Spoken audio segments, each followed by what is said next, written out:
This is illustration number 11 on page number 3.14.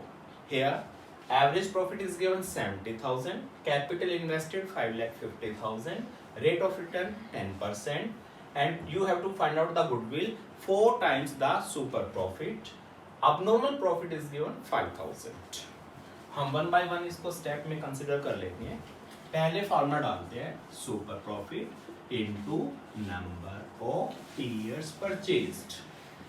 अब super profit तो question में नहीं है, तो पहले सुपर प्रॉफिट निकालने का फॉर्मूला डालेंगे. Super profit is equal to average profit minus normal profit.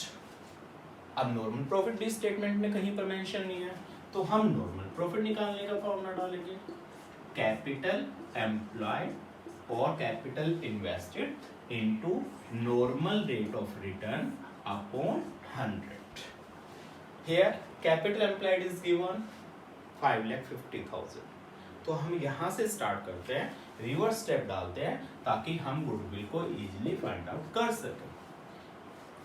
Capital employed और कैपिटल इन्वेस्टेड कितना है given? 5,50,000. Normal rate of return कितना गिवन है? 10%.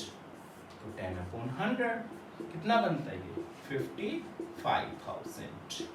मतलब अगर आप बिजनेस में 5.5 लाख रुपए लगाते हो और नॉर्मली सबकी तरह काम करते हो, उन्हीं की तरह सुबह 10 बजे मार्केट में आते हो, शाम को 8 बजे मार्केट से चले जाते हो, सबकी तरह आप नॉर्मली काम करते हो, ना उनसे कम करते हो ना उनसे ज़्यादा करते हो, तो आप नॉर्मल कितना कमाओगे? 55,000 रुपये कमाओगे. तो नॉर्मल प्रॉफिट की वैल्यू हम रखते हैं यहाँ पर. नाउ एवरेज प्रॉफिट देखो क्वेश्चन में गिवन है ऑलरेडी 70,000. क्या होता है एवरेज प्रॉफिट? मैंने अभी बताया था, जो हम बिजनेस में पैसा लगाकर रियल में कमाते हैं, एक बिजनेसमैन जितना एक्चुअल कमाता है, जिस स्पीड से कमाता है, जिस एवरेज से कमाता है, उसका होता है average profit by business activity only.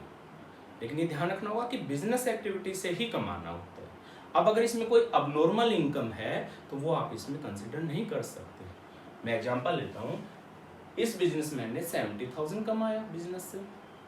बाद में इसने बताया कि इसके एक अबनॉर्मल प्रॉफिट है, एक अबनॉर्मल इनकम है. कुछ भी मान लो, अबनॉर्मल इनकम मतलब जैसे कि उसको मान लो कोई स्क्रैच कूपन मिला है, या किसी से उसने शर्त लगाई है, उसमें उसने 5,000 रुपये जीते हैं, या किसी का दुकान में किसी कस्टमर के पैसे गिर गए थे, वो उसे मिले थे और ये पता भी नहीं चल पाया कि किसके पैसे हैं, ना वो रिटर्न कर पाया, तो वो पैसे उसने रख लिए फिर. तो ये उसका बिजनेस प्रॉफिट नहीं है, उसकी बिजनेस एक्टिविटी से उसने अर्न नहीं किया है, और ये प्रॉफिट इसके अंदर है. तो ऐसा तो हर बार नहीं होगा, हर साल नहीं होगा.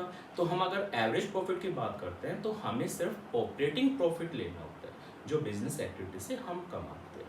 तो मैं क्या करूँगा? 5,000 को इससे लेस करूँगा, तो जो बिजनेस प्रॉफिट होगा वो मेरा बनेगा 65,000.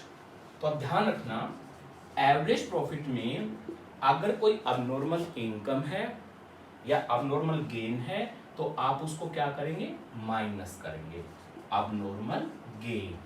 और अगर कोई अबनॉर्मल लॉस आ जाए, जैसे मान लो उसकी दुकान से 5,000 का सामान चोरी हो जाता, कोई कस्टमर उठा के ले जाता, या कोई स्टाफ मेंबर ही ले जाता, या उसकी जेब से ही 5,000 रुपये कहीं गिर जाते, वो बनता अबनॉर्मल लॉस. वो भी हमें इसमें नहीं लेना था. तो अबनॉर्मल लॉस अगर होता तो हम क्या करते? उसको ऐड करते. तो जब भी आप एवरेज प्रॉफिट को फाइंड आउट करोगे, अबनॉर्मल लॉस अगर गिवन है तो वो माइनस करोगे, सॉरी अबनॉर्मल इनकम जो है उसको तो आप माइनस करोगे, और जो अबनॉर्मल लॉस होगा उसको आप प्लस करोगे. इस क्वेश्चन में तो क्या गिवन है? Abnormal income. तो मैं एवरेज प्रॉफिट से अबनॉर्मल इनकम माइनस करूंगा, कितना बनेगा? 65,000. तो सुपर प्रॉफिट कितना बना? 10,000. और अगर मैं सुपर प्रॉफिट की वैल्यू 10,000 और नंबर ऑफ ईयर परचेज में 4 times of super profit, it is given in question, you have to find out goodwill by 4 times of super profit.